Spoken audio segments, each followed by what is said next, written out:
Hi, thank you. Yeah, I'm Mhairi. For those of you who are wondering, that is Mhairi with an M, obviously.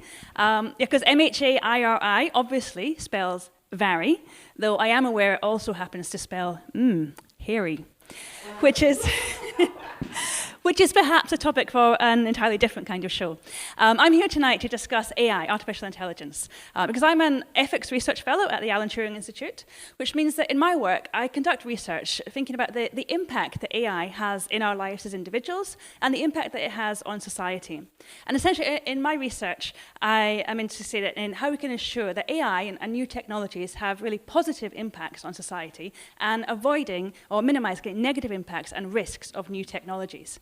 And there's quite a lot of people working in this area. There's a lot of interest in ethics around AI, and a lot of people trying to kind of grapple with those really tricky questions of what we should and shouldn't do with new technologies such as AI. But I have some really good news tonight. I have a bit of a bombshell announcement that I'm really excited to make. I have found a solution. I found the solution to all of these questions, all the ethical dilemmas around new technologies, all the questions around what we should and shouldn't do. It's really amazing. I'm really excited about this. It could really transform the way we develop new technologies and even transform policy, regulation, everything. It's brilliant.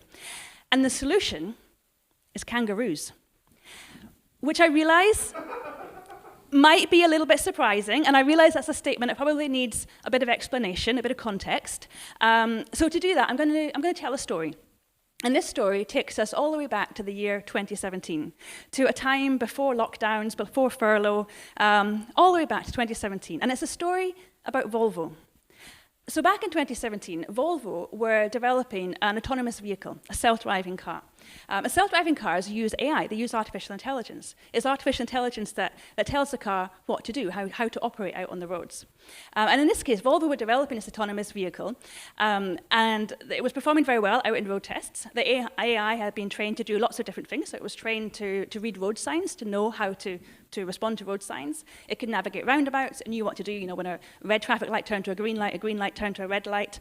It was trained to recognize if a pedestrian stepped out into the road and to know to stop. And it was trained to recognize if an animal stepped out into the road and to know to stop. And it was doing very well. But it was very good at recognizing Swedish animals. Volvo took the same car down to Australia to run some further road tests, and it failed spectacularly. Because while it was very good at recognizing if an elk stepped out into the road or a moose stepped out into the road, it had no clue what to do when a kangaroo came hopping along the road. And I don't know, like fair play to the AI. Kangaroos are pretty weird animals. So, they jump up in the air and they look really far away, and then they land on the ground and suddenly they look really close. And this AI, it could not compute. It did not know what it was looking at.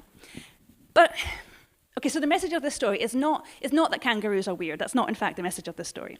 The message of this story is that the context in which a technology is developed is really important for how it functions.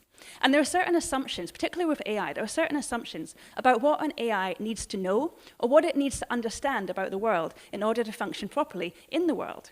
And those assumptions reflect the priorities, reflect the interests of the individuals or organizations developing those technologies. So had this car been developed in Australia, they probably would have thought to teach it about kangaroos much sooner, and perhaps it wouldn't have been so good at recognizing elk or moose. And that's an analogy that can be applied to really all areas where AI is being developed and implemented in ways that can affect our lives as individuals and affect our society.